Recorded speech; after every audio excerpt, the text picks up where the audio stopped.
Le plus gros mystère de l'histoire du foot, c'est comment Lionel Messi, il a fait 2 podiums en Ballon d'Or avec saison blanche. En 2007, Lionel Messi fait une saison blanche, mais tranquille, il arrive troisième au Ballon d'Or. Il est élu deuxième meilleur joueur au monde derrière Kaka par la FIFA, avec une saison blanche. En 2008, c'est la même chose. Messi ne gagne absolument rien, mais il finit deuxième derrière CR7 au Ballon d'Or. Alors que derrière Ronaldo, il y a des joueurs qui ont gagné l'Euro, il y a des joueurs comme Fernando Torres qui avaient choqué tout le monde entier. Comment c'est possible que ce mec finisse deuxième? Est-ce que ça a juste toujours été le chouchou de la FIFA, ou alors ce mec-là était juste tout simplement trop fort au foot? On va voir ça tout de suite. Je vais vous détailler ces années 2007 et 2008. Tout d'abord, en 2007, ce qui a permis à Lionel Messi d'être élu deuxième meilleur joueur au monde, c'est qu'il a marqué les esprits. Il a choqué le monde entier avec un triplé contre le Real Madrid. Real Madrid qui était champion haut la main. Il a mis son but maradonesque légendaire contre Retafe où il dribble tout le terrain. Et par ses foulées et sa vision de jeu, il est vite devenu le joueur clé du Barça en 2007. Ensuite, Copa América pour Messi.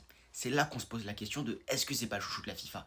Il a mis 2 buts lors de la compétition. Cette Copa América 2007, Messi il la perd en finale, mais son sublime lob en demi-finale contre le Mexique, ça lui a suffi à être MVP du tournoi. Mais visiblement, ça lui a suffi à être dans le top 3 du Ballon d'Or, alors qu'à cette époque-là, on avait des bien plus gros noms qu'aujourd'hui. Regardez, le 10e c'est Totti, ensuite on a Robinho, Fabregas, il n'y a que des joueurs de foot avec des légendes. Maintenant, passons aux raisons de sa deuxième place en 2008 au Ballon d'Or, et là je peux vous dire que c'est bien plus choquant. On change pas les bonnes habitudes, le Barça fait une saison blanche en 2008, ils finissent à 20 points derrière le Real Madrid quasiment, et ils finissent 3ème de Liga. Ils perdent en demi-finale en Coupe du Roi contre Valence. Problème, Messi a mis 0 but dans la compétition. Cette année-là, Messi affronte son rival en demi-finale, Ronaldo l'éteint, mais Messi a fait une très bonne performance contre Manchester United en demi-finale en 2008. Il a encore une fois marqué les esprits. Toute compétition confondue, Messi finit seulement à 16 buts lors de la saison 2008. Mais c'est pas grave, il y a une compétition qui est non officielle, qui est pas reconnue par la FIFA, qui vient lui sauver la peau. Lors des JO 2008, Messi met que 2 buts, Di Maria est élu homme du match en finale. Comparaison, Fermin Lopez, c'est 7 buts et 3 passes décisives lors des JO 2024, je précise. Pas dans le top 30 du Ballon d'Or évidemment. Et Messi arrive à finir devant des légendes deuxième au Ballon d'Or, c'est tout simplement fou.